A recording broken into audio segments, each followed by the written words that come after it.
I am an atheist.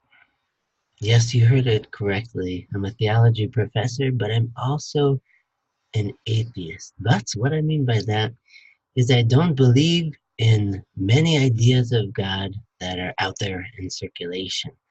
I am an atheist in regard to the idea that God is a being among beings. God is not a being.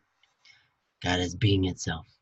So I'm an atheist in all these various caricature ideas of God. I'm an atheist in regard to these ideas. But indeed, I do believe that God exists. I do believe in God after all. Even though on one hand I say I am an atheist concerning this idea of God and that idea of God, which are less than divine. But when it comes to the fullness of the idea of divinity itself, I believe. So this second lecture of Theology 106, welcome back everyone. We're talking about the existence of God, and we must begin here. Saint Thomas Aquinas calls this a preamble of faith. It's an introductory step to ask many other questions that will follow in theology. So the first question is there a God or not? Is there God or not? Does God exist or not? And of course, in the Catholic tradition, we answer this question in the affirmative. Most definitely, God exists. So we're going to try to prove this quickly in about 5 minutes, and hope to do some level of miniature justice to the question. So I'm going to share with you an excerpt of a book that I wrote and will be published later this year, 2019, called Metaphysics, A Basic Introduction and a Christian Key. And here's some of chapter 3 of the book, where I'm talking about Saint Thomas Aquinas' 5 ways to verify divinity, or you could say 5 ways to prove God, to show that God is real, that God exists, through rational argument, using first of all reason alone, in a sense. He's arguing that God exists. So if I could just share with you some of this text and see how far we get. There are 5 proofs in a row that talk about how it is most reasonable to say that God exists.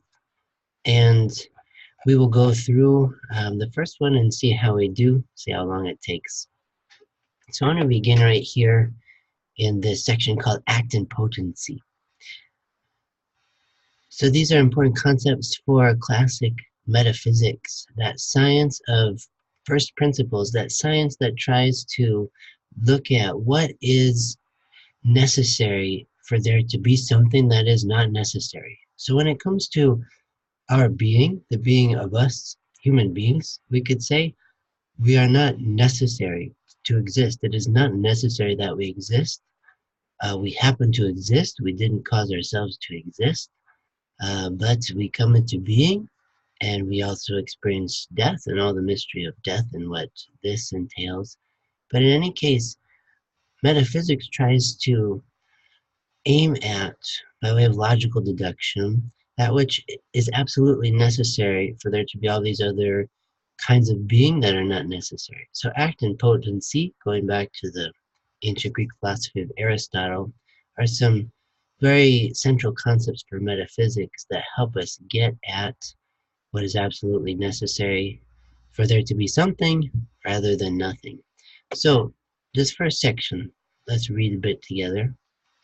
God exists because God is the first cause of change. Nothing that changes is changed by itself, but rather is changed by something else. Something cannot be both actually what it is and potentially what it is at the same time. For example, a butterfly cannot potentially be a butterfly because it already is one. However, a caterpillar can potentially be a butterfly because it has not yet become one. For this change from caterpillar to butterfly to take place, much is needed besides the caterpillar itself.